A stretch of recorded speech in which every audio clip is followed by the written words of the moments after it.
Honda Wave ခံတော့ Super Cap 90 Sonic တီလာဆိုင်ကများအတွက်ဆိုရင်တော့ဆိုင်ကအမျိုးအစားလိုက်သုံးရတဲ့အင်ဂျင်ဝိုင်လည်းမတူညီဘူးဆိုတာတင်သိပြီလားအင်ဂျင်လိုအပ်ချက်နဲ့အင်ဂျင်ဝိုင်အရည်အသွေးကိုက်ညီနေပါလား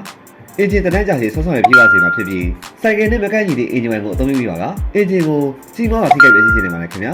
ဒါကြောင့်လူကြီးမင်းရဲ့ဝန်ထမ်းဆိုင်ကများအတွက် model လိုက်ရွေးချယ်အသုံးပြုရမယ့်အင်ဂျင်ဝိုင်အမျိုးအစားများကိုပြောပြပေးလိုက်ပါမယ်ခင်ဗျာ Honda Scoopy Click PC8 Move Airblade 110i Forza 300ဆိုင်ကများအတွက်Honda engine wine ခဲအောင်ကို 480 ကိုအသုံးပြုပါ Wave 110 Wave 110i Wave 125i Dream 125 CBR 150R 250R 300R နဲ့ Airblade 110ဆိုင်ကများအတွက်Honda engine wine အပြာရောင်ကို40ကိုအသုံးပြုရပါဖြစ်ပြီးHonda Wave ခံတော့ Super Cap 90 Sonic တီလာဆိုင်ကများအတွက်ဆိုရင်တော့ Honda engine wine အနီရောင်ကို40ကိုအသုံးပြုရမှာဖြစ်ပါတယ်ခင်ဗျာHonda engine wine အဆင့်များကိုလူလူနေနေရှိ